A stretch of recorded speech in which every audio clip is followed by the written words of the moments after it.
Boy coming forward with allegations he was molested by the superstar. But when our Diane Dimond began to investigate, she uncovered a trail of lies. Diane? Terry, ever since the Michael Jackson child molestation scandal broke, we've gotten a constant stream of calls and letters from people making dubious claims about the singer. Frankly, we ignore most of them. But when I heard the facts of this story, I just had to go to Canada and check it out myself. And I'd like to make a confession about something that happened between me and Michael Jackson. He is only 15 years old, so we can't show you his face or let you hear his real name. But the 11-minute home video he sent hard copy several weeks ago could have become Michael Jackson's worst nightmare. Looking straight into the camera, using no notes, this boy proceeded to tell us in graphic detail how he and another teen were allegedly molested by the superstar. He started just touching our stomach and things, he'd rub our stomach and then he'd get lower, and then that's when I started saying, what are you doing? He said, it's okay, don't worry, bodies are meant to be touched.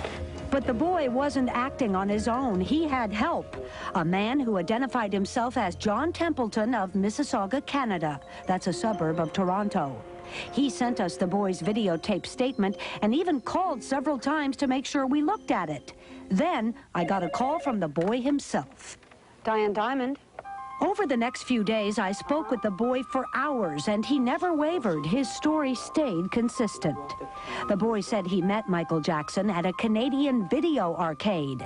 He said he was supposed to spend the weekend with a friend, but when Jackson invited him to visit Neverland instead, off they flew in a private jet. This 15-year-old described in detail the people in Jackson's entourage, the layout of the ranch, and even Jackson's family home at Encino. Later, he would draw us incredibly detailed maps of both Jackson homes. It was clear either the boy was telling the truth or he had been well coached. To get to the bottom of it, I agreed to meet the boy and John Templeton in Toronto. The plan was to meet the pair in the lobby of an airport hotel, but when I arrived, the only one to greet me was the young boy. He came with me into town and told me that he lived on the streets of Toronto, in a section called Boys Town, where the street kids gather. He explained that his mother had kicked him out of the house and that John Templeton was just a man he'd met on the streets. He kind of helps the street kids, just talks to them and things, sort of like the guidance counselor of the street. That's what it seemed like. The boy appeared to be on his own. There was no sign of John Templeton, and frankly, that seemed suspicious. But over the next few days, a hard copy team conducted hours of interviews with the boy. Standing by were police officials in both California and Toronto. They were waiting to conduct their own investigation of the boy's charges. Hi, my name is Frank Grimes. I work for the TV show Hard Copy. Producer Frank Grimes and I worked to check out countless pieces of information the boy gave us. While sources were able to confirm much of what he said, there were some troubling inconsistencies. Still, the boy stubbornly stuck by his story, and he had an incredible knowledge of Michael Jackson's lifestyle. And he showed me this place, like a saddle shop, where he said he gets stuff for his animals there. I don't know what he got, but... The saddle shop. I see that on your map here. Yeah. People are going to think that you're out for his money. I don't care about his money. They're going to think you're making it up. Yeah, I know, but I don't care about his money. He can keep it.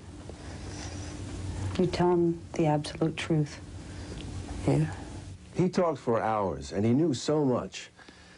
So much, in fact, that we thought, well, let's give him a test, to see if we could trip him up. We showed the boy several photographs. Some of them were of Neverland employees, and he was able to identify each and every one of them. Yeah, that's him. The way he looks cool, that's him. If this was a scam, this boy had really done his homework. He even went so far as to draw us a picture of what he said Michael Jackson looked like during the alleged molestation. Always, he came back to his claims of molestation. His eyes are big, and they're dark, they're cavernous, the sockets to go right in, But there was one thing I didn't tell the boy. I didn't tell him that for the last year, I'd been getting Michael Jackson-related letters from his same small suburb in Canada. The letters were supposedly from other young boys who also claimed that they had been molested by Jackson. 2 of the letters even included pictures of the boys.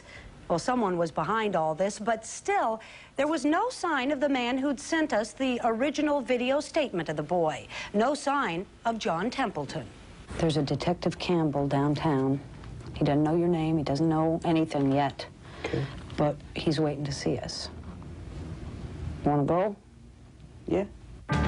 From the very beginning, the boy never asked us for money, and he repeatedly said he didn't want any money from Michael Jackson either. So what was his motivation?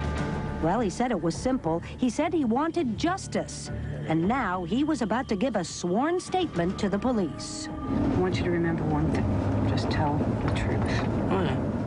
We delivered the boy to the Toronto Metro Police Headquarters, where detectives from the Sexual Assault Unit had been waiting for us. I understand you want to speak to me, and that's okay. We're going to go upstairs and you can talk to me. Okay. Okay? Yeah. For 6 solid hours, police questioned the boy, took his sworn statement. He told them just what he'd told us, that superstar Michael Jackson had molested him. I found it fairly believable, too. While the boy talked with police, we continued our investigation. We had to find this John Templeton. So we drove out to the Toronto suburbs to check out the return address from the videotape he'd sent us. That's when we ran into somebody we knew. What the hell is going on?